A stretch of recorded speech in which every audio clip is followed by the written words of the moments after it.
윤창중 정치학교가 전국 순회 특강을 이어갑니다. 6.25 이후 최악의 엄중한 대한민국의 난세. 3시간 동안 윤창중이 강의하고 국민과 함께 토론하는 강의식 토크쇼입니다. 대한민국에서 최초로 실시되는 국민 참여형 정치학교. 누구나 참가하실 수 있습니다. 제1회 윤창중 정치학교가 서울에서 대성황리에 진행된 데 이어 제2회 윤창중 정치학교는 10월 11일 저녁 7시부터 충북, 충남, 인근 경기도 지역을 상대로 충북 청주시 청원구 상당로 314, 동부창고 34동에서 열립니다. 제3회 윤창중 정치학교는 10월 21일 오후 2시부터 대구, 경북, TK 지역을 상대로 동대구역 KTX 역사 102호 회의실에서 열립니다. 제4회 윤창중 정치학교는 10월 28일 오후 2시부터 부산, 경남, PK 지역을 상대로 부산역 KTX 역사 512호 회의실에서 열립니다. 원만한 강의를 위해 현장 동영상 촬영은 허용하지 않습니다. 윤창중 정치학교에 참가하면 여러분이 달라집니다. 궁금한 점은 010-8881-4649로 문의해주세요. 여러분 안녕하십니까, 윤창중입니다. 윤창중 정치학교 청주 특강, 청주 11일 코앞으로 닥쳐왔습니다. 충청남도 그리고 충청북도 또 경기도 일원의 그 중심지라 할 수 있는 청주에서 11일 청주에서 저녁 7시부터 3시간 동안 윤창중 정치학교, 대한민국 보수 우파이면 젊은 분이거나 나이 드신 연세가 많으신 분이시거나 모두 오셔가지고 저와 함께 대한민국의 미래를 깊이 숙고하는 시간을 함께 가졌으면 합니다. 오늘 윤창중 TV 칼럼은 지미 카터 전 미국 대통령, 여러분 아시죠? 그 지미 카터 전 미국 대통령이 자신이 평양을 방문하겠다. 그 평양을 방문해서 김정은이를 만나가지고 북한의 핵 동결을 포함해가지고 한반도 평화체제를 구축하는데 북한과 미국과 북한 간의 평화협정을 체결하는 문제를 논의하겠다. 이렇게 지금 이야기가 나오고 있는 거예요. 여러분, 지미 카터 전 미국 대통령은 미국 최초의 종북 대통령입니다. 미국 최초의 살아있는 친북 대통령이다. 이런 움직일 수 없는 사실을 지금 대한민국에서 6.25 이후 최악의 엄중한 안보 위기 속에서 살아가고 있는 대한민국 국민 여러분 모두가 기억하셔야 됩니다. 카터 전 대통령이 평양을 방문해서 김정은이를 만나가지고 이 미북, 북미 평화협정을 체결하겠다는 겁니다. 이것은 누차 얘기했지만 평화협정이라는 것은 미국과 북한이 평화협정을 맺는다는 이야기는 무슨 소리냐. 주한미군을 철수하겠다는 거예요. 주한미군을 철수하고서 그 철수를 전제 조건으로, 아주 선결 조건으로 주한미군 철수에 합의하고 또 평화협정을 맺고, 그러나 그렇다고 해서 과연 김정은이가 약속한 대로 그럴 리도 없지만 핵개발, 핵동결을 할 거냐. 그렇지 않을 거다 이거죠. 다시 그것을 핵을 무기로 삼아서, 제가 누차 얘기했습니다만 대한민국의 그야말로 친북 정권, 중국과 러시아의 지원을 받고 있는 그 친북 정권을 세워서, 핵으로 말이죠, 세워서 바로 그 친북 정권과 연방제 통일, 낮은 단계의 연방제 통일이라는 공산화, 적화의 길로 간다. 이게 바로 김정은의 그 전략인데, 의중인데, 이것을 논의하러 지미 카터 전 대통령이 가겠다는 거예요. 참 놀라운 이야기죠. 완전히 이렇게 된다면, 만약에 지미 카터가 평양에 가서 본격적으로 평화협정을 논의하게 된다면 아마 그것이 미국과 북한 간의 공식적으로의 첫 번째 논의가 될 겁니다. 첫 번째 협상이 될 거예요. 그렇다면은 그 협상 테이블에 대한민국은 또다시 1953년 정전 협상 때와 똑같이 그야말로 대한민국은 완전히 배제가 되는, 그러니까 패싱이 되는 말이죠. 그런 치욕적인, 그래서 대한민국의 운명이 어디로 갈지 모르는 그런 암담한 상황에 직면할 수밖에 없는 거죠. 네. 그런데 그것을 지금 지미 카터가 하겠다는 거예요. 지미 카터 전 대통령이 올해 93살입니다. 93살이고 2015년에 기자회견을 해가지고 뭐라고 했냐면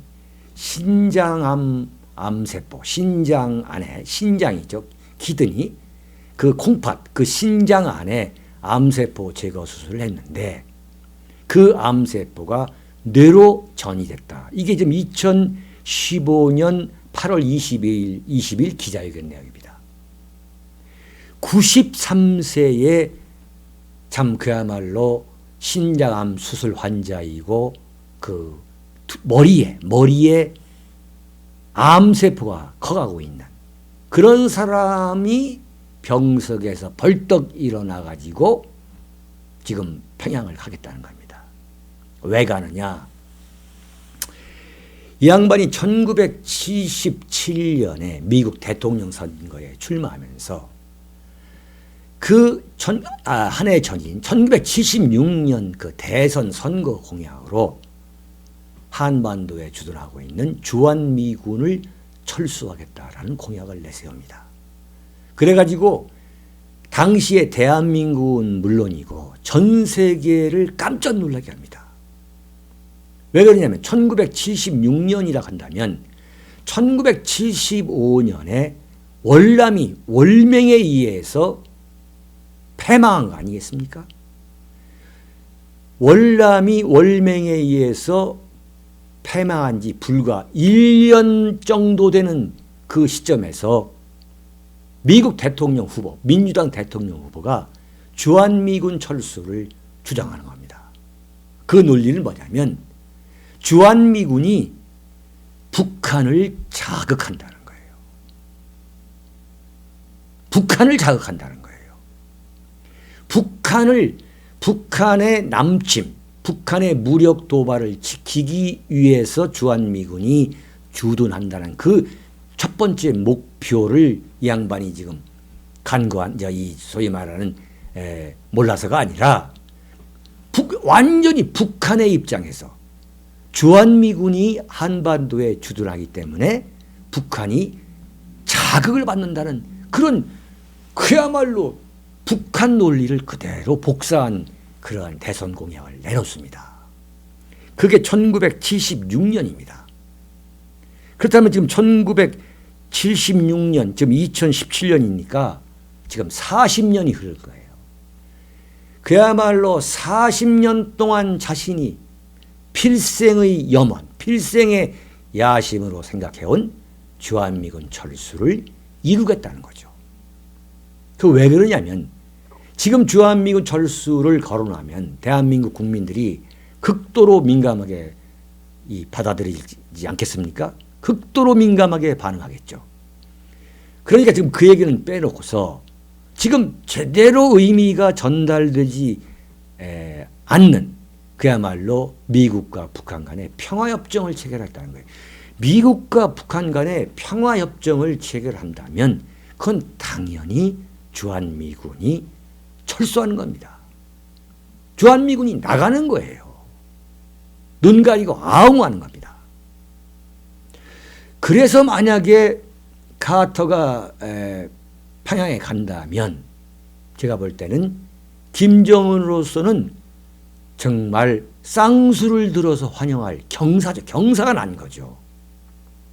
그야말로 손안대고 해결할 수 있는, 손안대고서 한반도의 완전한 공산화, 대한민국의 적화를 이룰 수 있는 호기가 온 거 아니겠습니까?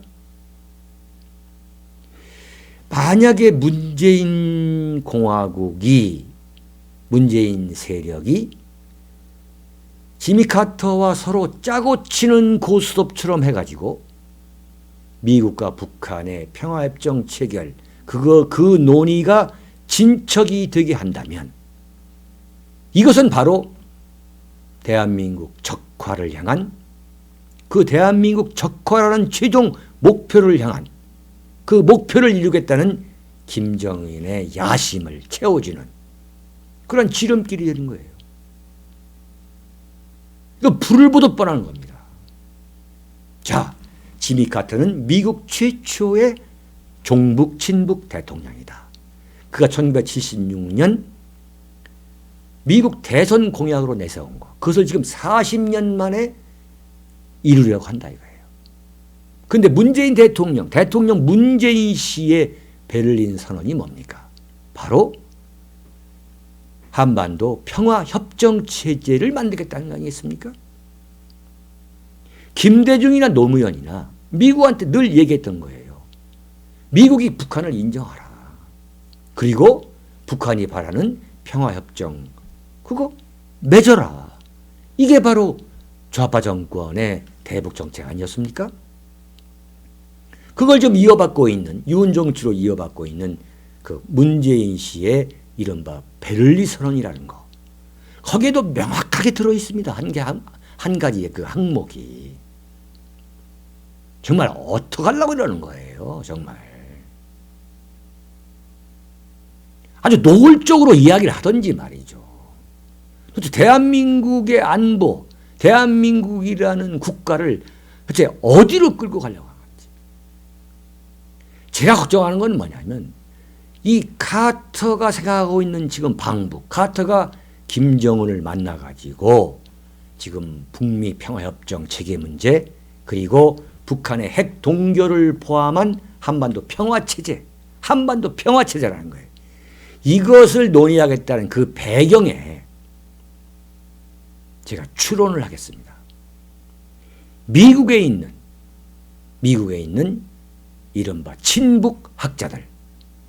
친북학자들과 지금 대한민국에 있는 모종의 친북 세력과의 내통, 그 결과물이라면 이것은 보통 심각한 문제가 아니죠. 엄청나게 심각한 문제죠. 제가 대한민국의 자살이란 칼럼에서도 여러분에게 말씀드렸습니다만 이 문재인 공화국이 대한민국이라는 간판을 걸고 마지막이 될 수가 있다. 저는 그래서 감히 자살이라는 아주 극단적이고 아주 섬찟한 표현을 저는 썼던 거지요. 지미 카터의 이념적 정체성, 한마디로 종북입니다. 여러분 이석기 그 통진당 아시죠? 그 통합진보당. 그 이석기가 말이죠. 그 내란 음모 선동 혐의로 재판을 받고 있을 때 그 지미 카터의 카터 재단이라고 있지 않습니까? 카터 센터. 그 카터 센터에서 이석기 석방을 촉구하는 성명서를 내놨어요. 이거 이상 더 이상 뭐라고 설명할 수 있는 거예요? 뭐라고 설명할 수 있겠습니까? 대한민국의 국가 정체성, 대한민국의 역사 정체성, 대한민국의 자유민주주의 체제를 전복시키려는 그러한 그 전복을 위해서 내란, 음모, 선동 혐의로 재판받고 있는 이석기 씨를 석방하라. 구명운동, 구명을 위한 성명서를 내놓은 게 바로 카터 센터입니다. 참 기가 막힌 이야기예요. 이런 사람이 지금 김정은을 만나러 가겠다는 거예요. 카터는 그 지난 4일에 미국 워싱턴 포스트에 뜬금없이 내가 북한 지도자에게서 알아낸 것. 이 양반이 1994년에 김영삼 대통령 시절에 왜 김일성 만나러 갔잖아요. 그걸 지금 엄청난 자기의 지금 경험, 아주 대단한 경험으로 지금 이 양반은 지금 장사를 하고 있습니다. 근데 그 글에서 워싱턴 포스트에 기고한 글에서 뭐라고 얘기했느냐. 트럼프 대통령의 대북 제재, 유엔의 대북 제재를 신랄하게 비판을 했어요. 뭐라고 했냐. 북한 핵시설에 대한 군사 공격이나 좀 더 강력한 경제 제재 등은 현재 위기를 끝낼 즉각적인 길이 되지 못한다. 웃기는 소리 하고 있죠. 미국 정부는 북한에 노골적으로 얘기합니다. 평화협정 체결을 위한 고위급 대표단을 보내야 한다고 말했습니다. 자신이 북한에 가겠다는 의사예요. 자, 근데 제가 볼 때 이 양반이 93살이고 93살입니다. 그리고 신장암 수술 경험이 있고 지금 뇌에 머리에 지금 암세포가 커가고 있는 이런 사람이 과연 북한 핵 문제에 대해서 이런 숙고 이런 구상을 했을 리가 있을까? 제가 볼 때는 지금 미국에 있는 소위 말하는 친북, 좌익, 재미, 학자란 한국계 학자들 말한 거죠. 북한을 셀 수 없이 드나들면서 왕래하면서 북한과 어떤 면에서 내통하고 있는 그런 한국계 학자들의 어떤 구상이나 조언이 아니면 과연 93살에 참 이른바 노인인데 그 노인이 이런 생각을 해서 미국까지 그 소위 말하는 병든 몸을 이끌고 간다? 평양까지 말이죠. 그래서 좀 평화협정을 맺어야 한다는 거죠. 자, 평화협정. 여러분, 제가 여러 차례 말하는 건 뭐냐면 그 평화협정이 갖고 있는 그 엄청난 그 함정을 우리가 아무리 강조해도 지나치지 않기 때문입니다. 네? 1972년에 소위 말하는 헨리 키신저, 어제 제가 칼럼에서 말씀드렸죠. 헨리 키신저 전 국무장관, 당시 국무장관이 파리 평화협정이라는 걸 만든 거 아니에요. 그래가지고 73년, 1년 후에 노벨 평화상을 받았습니다. 그 노벨 평화상을 받고서 정확히 3년인 1976년에 소위 말하는 주월 미군이 철수를 하죠. 아니죠. 73년에 주월 미군이 철수하고, 네. 그리고서 키신저가 노벨 평화상을 73년에 받고, 76년에 완전히 어떻게 했습니까? 베트남이 공산화된 거 아니겠습니까? 월맹에 의한 완벽한 공산화가 이루어진 거예요. 그럼 우리는 어떻게 해야 되냐? 미북 북미 평화협정 이꼴 한반도의 공산화라는 거죠. 그러니까 카터의 방북에 의해서 카터와 김정은이가 그 미북 평화협정에 대한 논의를 진척을 시키고 상당 부분 합의를 하고 대한민국의 친북적인 종북적인 세력 그리고 미국 또는 전 세계에 있는 그 친북 종북 한국계가 여론조사를 하게 된다면 제가 볼 때는 주월 미군 월남에 주둔했던 그 미군이 철군하고서 3년이 걸려서 월남이 공산화된 거 아니겠습니까? 그보다 더 빠를 수 있다 보는 거예요. 그보다 더 빠를 수 있는 그 논리적 근거는 뭐냐? 그것은 제가 볼 때 지금 문재인 공화국은 뭡니까? 박근혜 정권을 한 정권을 타도하고 새로운 좌익 정권을 세운 이른바 그 촛불혁명의 그 여력으로 평화협정 이후 평화협정 체결로 질주할 수 있다.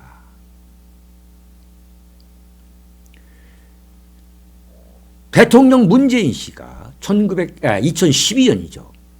지금부터 5년 전 박근혜 대통령 대선 후보와 경쟁할 때 그때 뭐라 했느냐.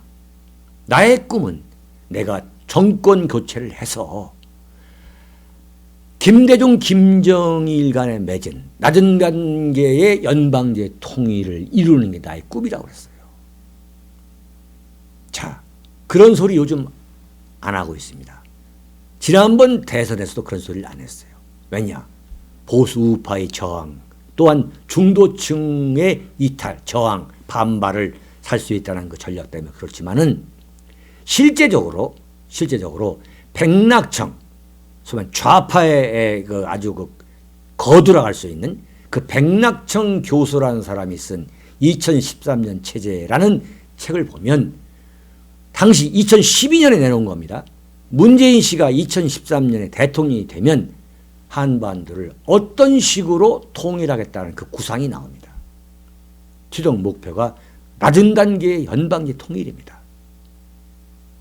그래서 지금 문재인 씨가 뉴욕에 가서까지 말한 그 촛불혁명, 그 여력으로 제가 볼 때는 소위 말하는 평화협정체제라는 미명으로 한반도의 어떠한 새로운 정치, 어떠한 정치체제의 출현을 유도할지 모른다.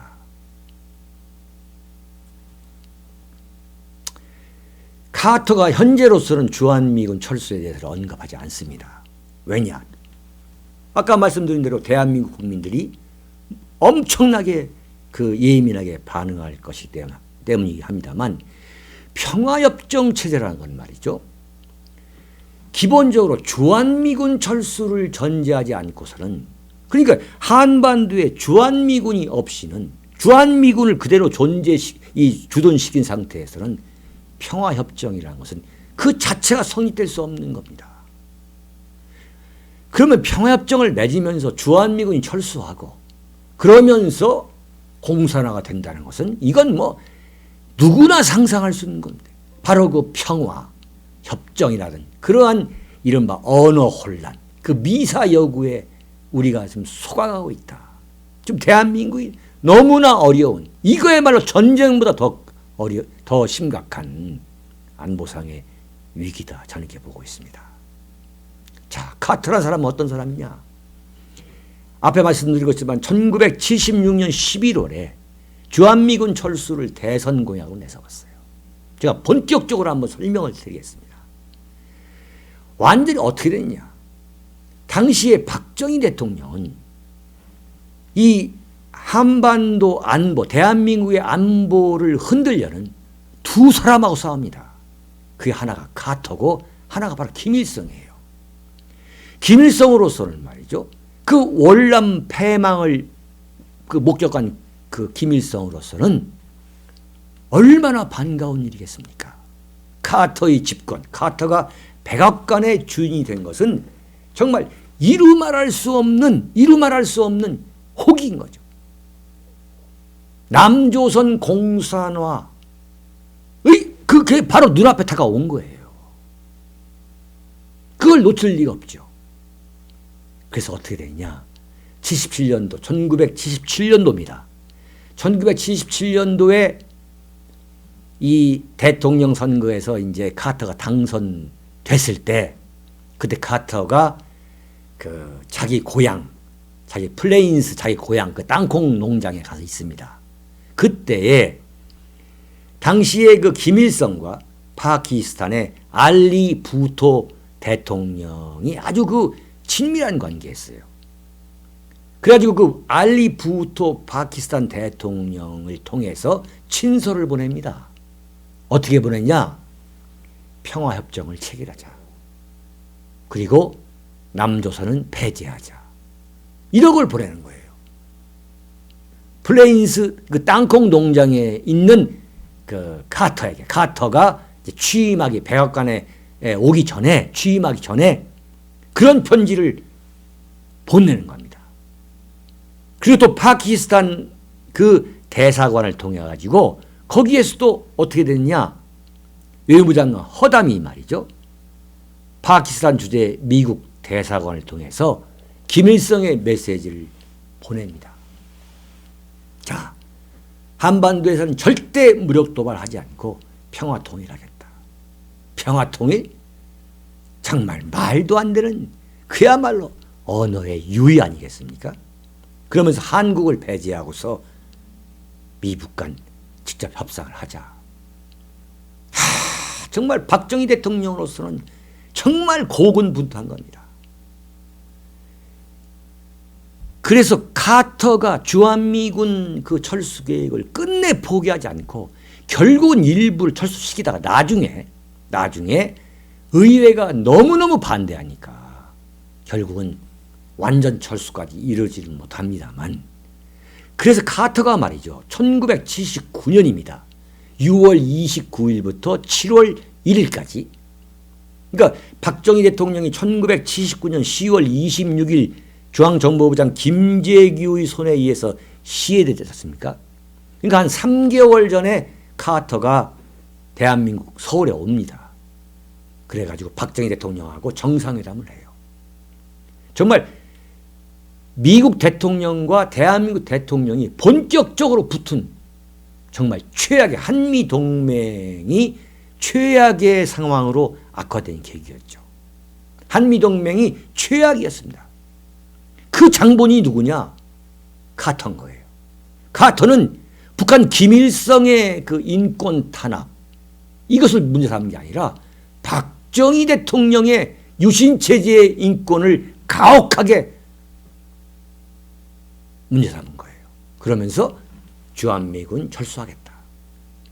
거기서 박정희 대통령이 정말로 간곡하게 아주 구체적으로 주한미군이 철수하게 된다면 한반도 적화는 불을 보듯 뻔한 것이다 라고 정말 사력을 다해서 혼신의 힘을 다해가지고 설득을 하려 합니다만 실패합니다. 그러면서 지미 카터가 한국을 떠나면서 주한미군 철수하겠다. 그리고 두 번째, 한국에 있는 양심수를 석방하라 합니다. 양심수 석방을 하라. 그런데 그 주한미군 철수와 양심수 석방 문제를 대한민국 박정희 정권을 대표해서 미국과 협상을 벌였던 사람이 바로 대한민국 중앙정보부장 김재규고, 미국 쪽에서는 CIA, 소위 말하는 그 도쿄 지부장이 함께 이제 양심수 석방 문제를 비롯해 가지고 카터 대통령이 박정희 대통령에게 요구하는 사항을 협상을 하게 됩니다. 그 협상을 맡았던 대한민국 그 창구가 바로 김재규입니다. 그 김재규가 자신이 주군으로 보였던 박정희 대통령을 시해한 거 아니겠습니까? 논 오버 더 포라는 그 언론이 쓴 투 코리아스라는 책에 보면, 두 개의 한국, 투 코리아스라는 책에 보면은 그 기자, 뉴욕타임스 기자죠. 그 김재규가 미국 카터 행정부가 갖고 있는 박정희 대통령에 대해 갖고 있는 반박정희 분위기를 그 협상 과정에서 감지했을 것이다. 따라서 김재규가 박정희 대통령을 시해한 것은 카터 행정부가 박정희 대통령에 대해서 갖고 있었던 그 반박정희 분위기와 연관성이 있다고 추론할 수 있다. 이런 대목이 납니다. 연관성이 있다는 추론이 가능하다. 대한민국으로서는 지미 카터야말로 정말 뼛속 깊이 유감스러운 인물이 아닐 수 없습니다. 그러다 1994년 또다시 김일성이가 핵개발에 나서자 그때 카터가 평양에 들어가서 김일성으로부터 핵무기 개발을 하지 않겠다는 약속을 받아냈다. 이렇게 지금 허장성세를 합니다. 그러면서 94년 7월 8일 소위 말하면 94년, 그게 94년이죠. 김영삼 대통령과 김일성과의 남북 정상회담을 주선합니다. 그런데 1984년 7월 8일 김일성이 사망하죠. 그래서 김영삼과 김일성의 남북 정상회담은 무산이 됩니다. 정말 천만다행입니다. 대한민국의 국운이 트인 계기였습니다. 제가 당시 청와대 출입기자였습니다. 만약에 김영삼 대통령과 김일성이가 남북 정상회담을 했다면 한반도에 또 어떤 상상 불가의 시나리오에 합의했을지 몰랐다. 저는 그렇게 보고 있습니다. 여러분, 여기에서 마치겠습니다. 여러분, 구독 버튼을 꼭 좀 눌러주시고 제 나름대로 격조 높은 칼럼을 쓰고 격조 높은 TV 칼럼을 제작하기 위해 혼신의 힘을 다 기울이고 있습니다. 여러분이 보신 뒤에 주변에 많은 전파도 부탁드리겠습니다. 좀 시간이 길어졌습니다. 여러분 감사합니다. 윤칼세 TV는 여러분의 후원과 도서 주문으로 운영됩니다. 윤칼세의 올곧은 목소리, 여러분의 후원이 필요합니다. 윤창중이 피를 토하듯 써온 세 권의 책, 박근혜 정권의 제1호 인사 윤창중, 언론과 적대 정치 세력에 의한 억울한 누명, 난도질, 생매장, 박근혜 대통령을 붕괴시키기 위한 예고편이었습니다. 2013년 5월부터 2016년 5월까지 3년간 죽음보다 더 암담하고 참혹했던 칩거와 운둔. 윤창중은 어떻게 인간적, 정치적 시련을 극복하고 세상에 다시 돌아왔는가. 생생한 육필기록 윤창중의 고백, 피정. 세상에 다시 나와 대한민국 쓰레기 언론을 상대로 과감히 혁파운동을 전개하면서 자유민주주의를 지켜야 한다고 외쳐댄 그의 피 맺힌 절규 2017년 12월. 박근혜 대통령의 탄핵, 파면, 구속의 격동기. 박근혜를 지키지 못하면 대한민국을 지킬 수 없다. 그가 토해낸 리얼한 칼럼 운명. 도서 주문은 010-8881-4649로 연락 바랍니다.